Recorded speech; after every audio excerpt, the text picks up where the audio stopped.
Oi, gente, como é que vocês estão?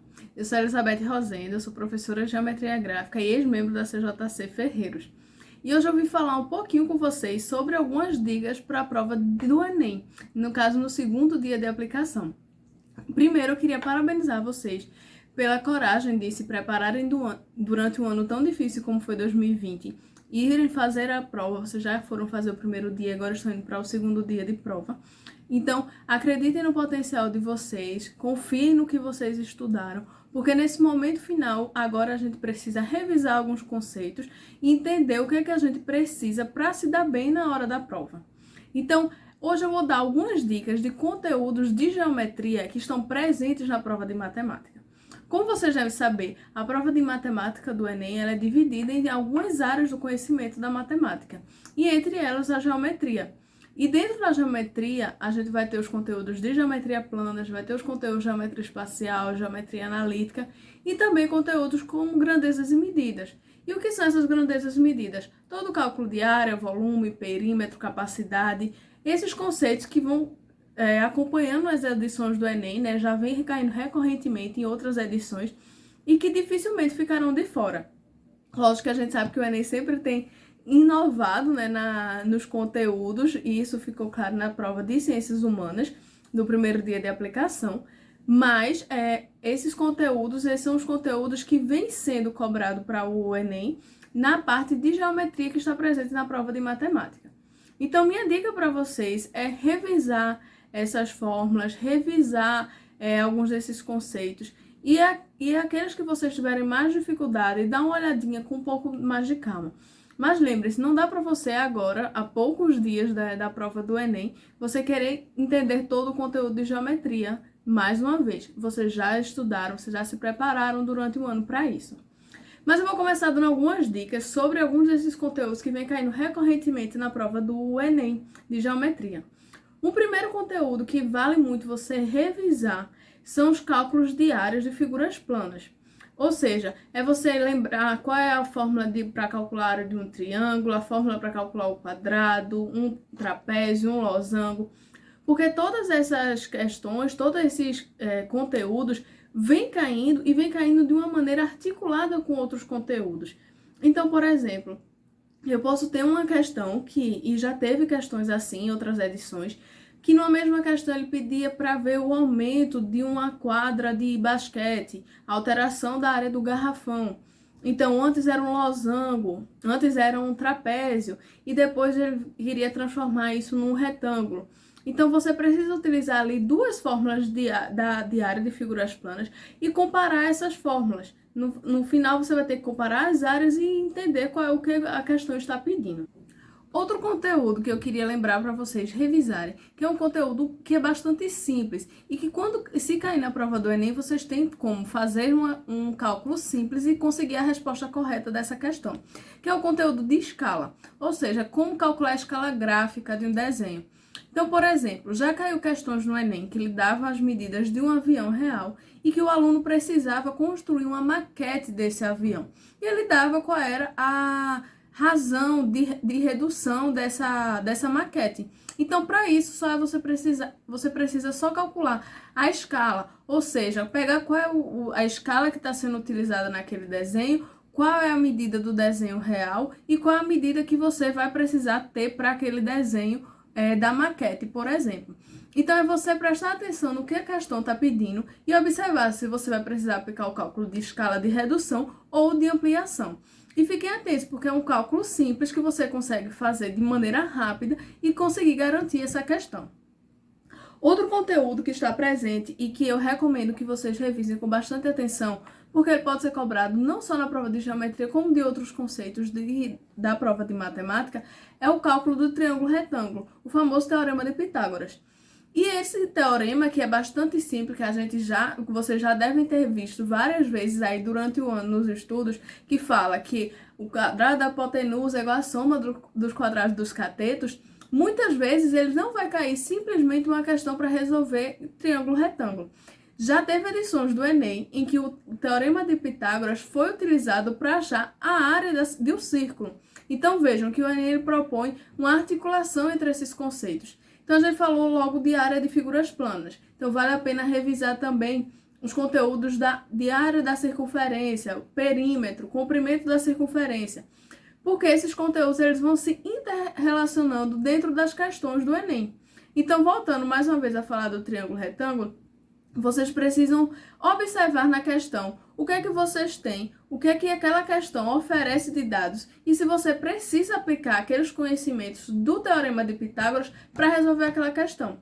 Porque, por exemplo, nessa questão que eu comentei da área do círculo com o Teorema de Pitágoras, para ele achar o raio desse círculo, ele precisou aplicar o Teorema de Pitágoras.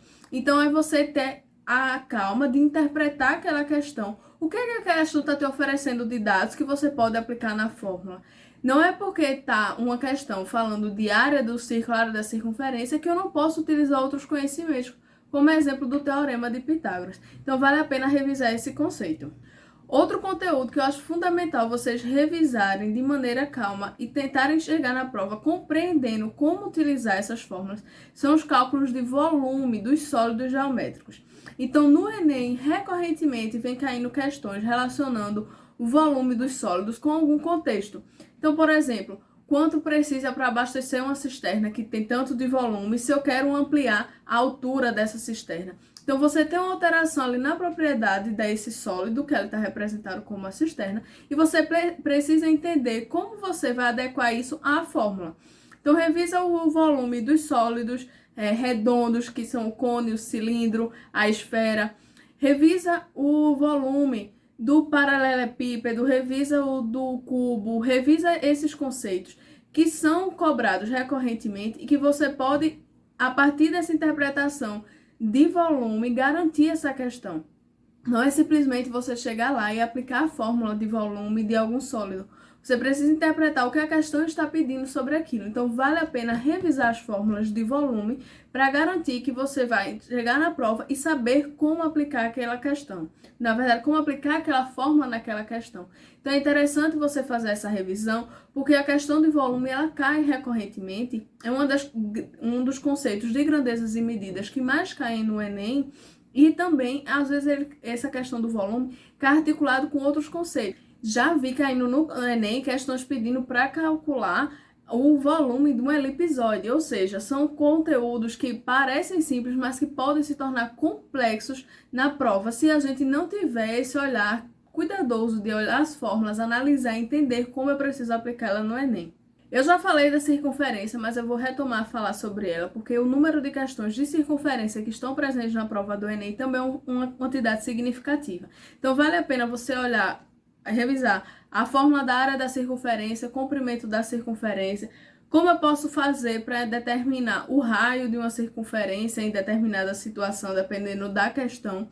Então, como eu calcular o raio, o diâmetro, como fazer a comparação com fórmulas da circunferência. Então, vale a pena revisar esses conteúdos, porque eles podem sim cair na prova do Enem. Lembrando que, como o número de questões de circunferência que vem caindo nas provas do Enem é um número significativo, se você conseguir compreender, chegar lá, entender, aplicar essas fórmulas, já está garantido que você vai conseguir responder um bom número de questões. Outro conteúdo que não exige revisão de fórmula, mas exige a habilidade visual de quem vai fazer a prova do Enem, é o conteúdo relacionado à projeção ortogonal. Não sei se vocês lembram, mas a projeção ortogonal trata de como um objeto é projetado sobre um plano. Ou seja, se eu tenho minha mão como plano, eu tenho um objeto aqui, como vamos dizer assim, como esse objeto se projeta, se ele estiver posicionado dessa maneira, se ele estiver paralelo, se ele estiver inclinado, como um objeto se projeta num plano. Essa é a ideia da projeção ortogonal. E diferentemente das outras questões que exigem a revisão das fórmulas, as questões de projeção ortogonal, elas exigem do estudante a habilidade visual de compreender aquela projeção. No Enem do ano passado, no caso de 2019, caiu uma questão sobre projeção ortogonal que ele dava um painel com algumas letras e ele pedia para você responder qual era a alternativa correta da projeção daquela sombra daquele painel no chão. Então, são essas questões de projeção ortogonal que você precisa ter calma e observar. Ela não vai exigir para você um cálculo, ela vai exigir de você a habilidade visual sobre aquela questão. Então, vale a pena, se você tem alguma dificuldade em relação à visualização, pegar questões de anos anteriores, dar uma pesquisada e observar como essas questões caíram. Lembrando que, da projeção ortogonal por si só, o Enem tem cobrado questões de projeção com deslocamento. Ou seja, ele vai lhe dar um objeto tridimensional, por exemplo, uma cabana, e ele vai mostrar o caminho que um inseto percorreu sobre a cabana. E ele vai pedir para você mostrar como seria a projeção do deslocamento feito por esse inseto no solo. Então, são essas questões que exigem de vocês habilidade visual. Então, vale a pena ficar atento a essas questões. Outro conteúdo que cai no Enem que exige a habilidade visual são os conteúdos de planificação.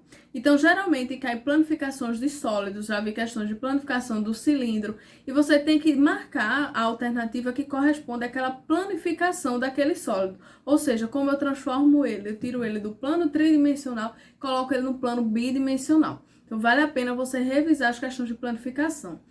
Além disso, tem outras questões que envolvem a questão visual, que não necessariamente é a projeção, é a planificação do sólido para o bidimensional.